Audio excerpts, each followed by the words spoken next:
여러분 반갑습니다. 상법 총칙 이번 학기에 여러분하고 함께 하게 된 하영태라고 합니다. 상법 총칙과 관련해서 수업 들어가기 전에 여러분하고 간단한 좀 OT를 좀 하도록 하겠습니다. 상법의 총칙이 또 뭔지, 어느 정도의 공부를 할 건지, 또 어떤 부분을 공부를 할 건지, 그리고 강의 방법은 어떤지, 그리고 교재에 대해서 간단하게 여러분에게 좀 소개를 하고 수업 들어가도록 하겠습니다. 여러분 반갑고요. 상법은 여러분 아시다시피 이 민법에 대한 그 특별법으로서, 우리 사법이죠. 사법의 특별법으로서 상인이 상행위를 했을 때 나타나는 법률 관계를 규율하는 법입니다. 그래서 이 상법은 범위가 한정되어 있다는 거죠. 그래서 민법에 대한 특별법인데, 우리가 그에 대한 우리 위치를 한번 잡아보도록 하겠습니다. 상법은 도대체 체계상 어디에 위치하고 있는지를 검토를 간단히 하고요. 그리고 우리가 배워야 될 내용을 간단하게 한번 짚어보도록 하겠습니다. 자, 우리 이 법 체계는 크게 말해서 공법과 사법으로 나눠지고요. 그리고 사법으로 나눠지는데, 이 사법 속에서 대표적인 법이 민법입니다. 민법이죠. 이 사법인데, 그런데 사법 속에서 민법이지만 우리는 또 하나의 더 세부적인 체계적인 어떤 분류 기준을 갖고 있습니다. 사법이다. 사법 속에서도 또 한번 갈래가 나눠질 수 있죠. 이걸 우리가 일반법과 특별법으로 구분해 볼 수 있습니다. 그래서 일반법과 특별법은, 일반법은 주체와 행위가 굉장히 넓은 것이고, 거기에서 또 세부적으로 주체 행위가 좁게 들어가서 적용되는 법을 우리가 특별법이라고 합니다. 그래서 사법 중에서 민법은 일반법입니다. 이 일반법이라 하면 또 특별법이 존재한다는 것이죠.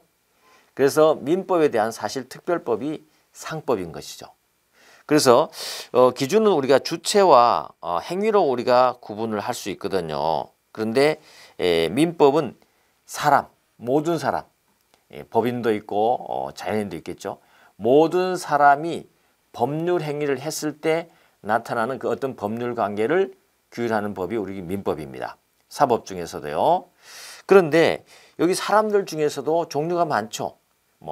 대표적으로 상인들이 있겠죠. 사람들 중에서 상인인 사람도 있을 거 아니에요. 그죠?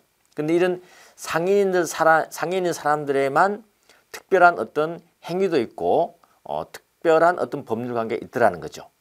알겠죠?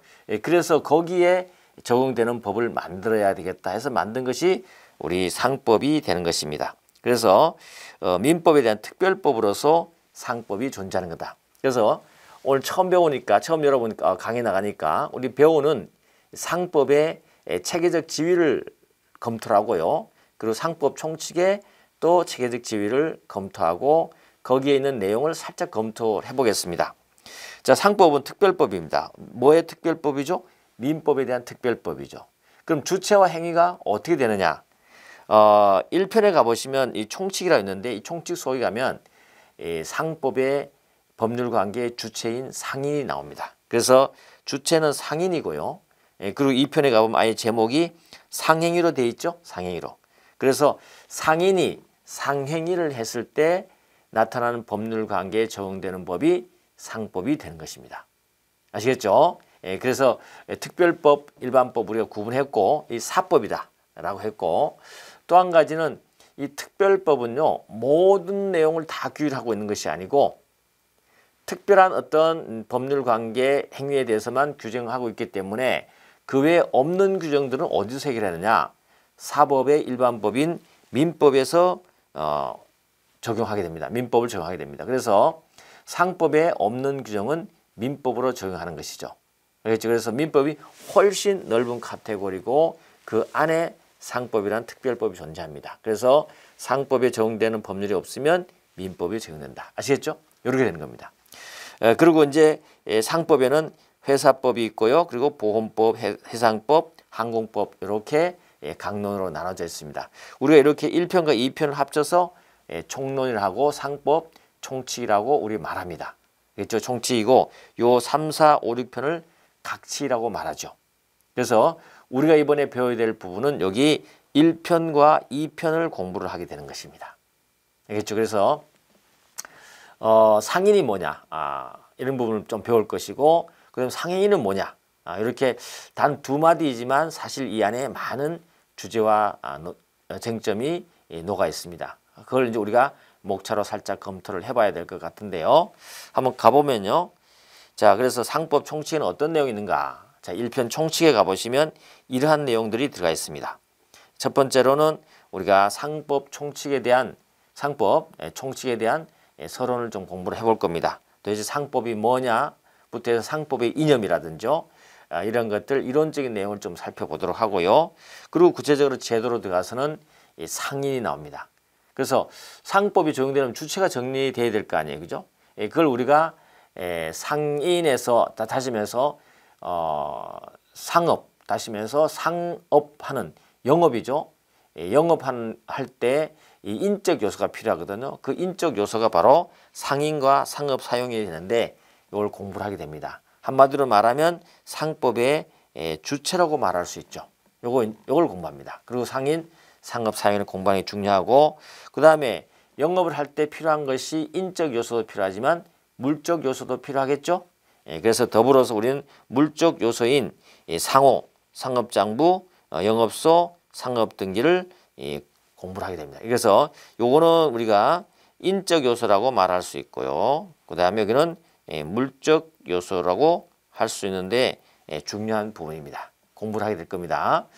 이렇게 해서 상인이 영업을 하다가 자기 영업을 남에게 양도하고 싶겠죠. 양도도 하겠죠. 근데 양도하는 가운데 또 어떤 특별한 법률 관계가 있겠죠. 그 법률 관계를 규율하는 것이 바로 영업 양도가 되는 것입니다. 그래서 1편 총칙에는 이러한 내용이 포함되어 있어요. 알겠죠? 이걸 다 여러분에게 자세하게 좀 전달해 드릴까 합니다. 이번 할게요. 하고, 그 다음에 더 나아가서 이제 두 번째는 제2편의 상행위가 있죠.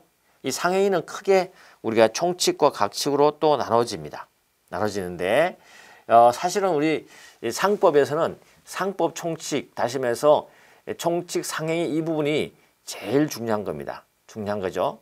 그래서 상법을 알려면 이 상법 총칙 부분, 상인 무엇이냐, 그 다음 누구냐, 그리고 상행이 어떤 것이냐, 이걸 살펴보는 것이 가장 중요하고, 여러분들은 아주 중요한 부분을 이번 학기에 공부를 하게 될 것입니다.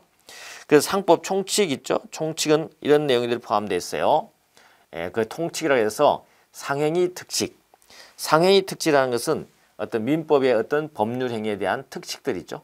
이런 걸 공부할 것이고, 상사매매 특칙, 그 다음에 상법상 특수계약, 이런 것들 여러분에게 좀 알려드릴 겁니다. 여러분 그냥 지금은 OT 시간이니까 이런 걸 하는구나라고만 느껴주시면 되고, 내용은 전혀 고민을 안 하셔도 됩니다. 그리고 각칙에 가보면요, 이 각칙 상법의 상행위의 각칙에 가보면 여기에 나와 있는 이 상행위 있죠.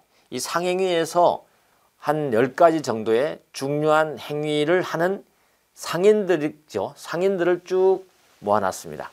상인들 간의 법률 관계를 모아놓은 거죠. 그래서 대리상, 그 다음에 중개업, 위탁매매업, 운송주선업, 운송업, 공중접객업, 창고업, 금융리스업, 여러분들도 한번 들어봤던 어떤 그런 내용들일 겁니다. 이러한 상행위를 하는 상인들 간의 법률 관계를 해결하기 위해서 별도로 이렇게 각칙에서 규정하게 된 것인데, 그 사례를 통해서 여러분에게 이 내용을 한번 전달하도록 할 것입니다. 알겠죠? 그렇게 해서 요게 우리가 상법에서 상법 총칙을 하는 부분입니다. 상법 총칙은 통칙과 그 다음에 상행위. 통칙이라고 하지만 사실은 거기에는 상인입니다. 알겠죠? 상인이 주가 되는 거니까 상인과 상행위를 배우는 것이 우리가 상법 총칙을 배운다라고 생각하시면 됩니다. 그래서 이번 한 학기에 요 내용을 양이 좀 많기도 하고 타이트하지만 여러분에게 간략하고 쉽게 설명해서 이해할 수 있도록 제가 한번 노력해 보도록 하겠습니다. 아시겠죠? 자, 다음에 가보시면 이제 강의 방식은 PPT 자료를 활용할 겁니다. 알겠죠? PPT 자료를 활용할 거고, 활용해서 여러분들이 시각적으로 강의에 몰입할 수 있도록 해드릴 거고요. 그리고 방법은 강의식으로 해설 강의입니다. 여러분하고 뭐 스터디를 한다든지 이렇게 모여서 이렇게 대화를 나눈다든지 그럴 수는 없고요. 강의식으로 해설해 나가겠습니다. 그리고 교재를 여러분 좀 생각을 하셔야 될 것 같은데, 물론 여기서 유인물도 나눠주고 자료가 다 나가기 때문에 그것만 가지고도 공부가 될 수 있습니다. 그렇지만 주 교재를 선정을 한다 그러면 상법 강의라 그래서 무지개 북수라는 출판사에 나온 제 책이 있습니다. 그래서 하영태가 쓴 상법 강의라는 책이 있는데, 그 책을 보시면 여러분이 상법에 대해서 전반적으로 알 수 있고 상법 총칙에 대해서 아주 필요한 분량만큼만 잘 설명이 되어 있습니다. 물론 제가 이번 강의하는 이 강의안도 거기에 있는 상법 총칙의 내용을 이렇게 PPT화하고 제가 또 이렇게 잘 요약을 해서 여러분에게 설명하는 거니까 조금 더 내용을 알고 싶다 하면 상법 강의를 보시면 되겠습니다. 그래서 주교재는 이걸로 활용하고 있다는 거 기억을 해 주시고요. 그리고 부교재는 뭐 좀 더 나는 더 많이 두꺼운 책을 보고 좀 더 많이 상법을 알고 싶다. 그러면 시중에 나와 있는 상법책을, 두꺼운 상법책을 고르신 다음에 상법 총칙을 펴놓고 공부를 하시면 되는데, 뭐 이건 여러분이 취사 선택하는 부분입니다만은 시간 관계상 좀 많이 여러분에게 권해드리고 싶지는 않지만 혹시라도 참고할 게 있으면 여러분들이 참고하시면 좋겠습니다. 도서관에 가서 참고하든지 하시면 좋을 것 같고요. 하여튼 주 교재와 여러분의 주어지는 자료만 해도 충분하다고 저는 생각이 듭니다. 그렇다는 얘기를 말씀을 드리고, 이렇게 해서 한 학기 동안 여러분에게 상법 총칙 전반에 대해서 사례나 이런 기타 상법 관련되는 그런 내용들을 함께 잘 전달해서 판례와 함께 전달해서 여러분들이 상법 총칙을 제대로 이해할 수 있는 시간을 갖도록 해 보겠습니다. 그럼 OT는 간단해야 되니까 OT는 이렇게 마무리하면 될 것 같고요. 여러분에게 만난 기념으로 여러분 처음 만났으니까 선물을 드리자면, 물론 그림이지만 그렇지만 이렇게 커피 한 잔 하고 그리고 맛있는 케이크를 여러분이 선물합니다. 알겠죠? 커피 한 잔 하시고 이 케이크를 먹으면서 다음 강의를 준비하시면 되겠습니다. 자, OT는 이 정도로 마무리하겠습니다. 감사합니다.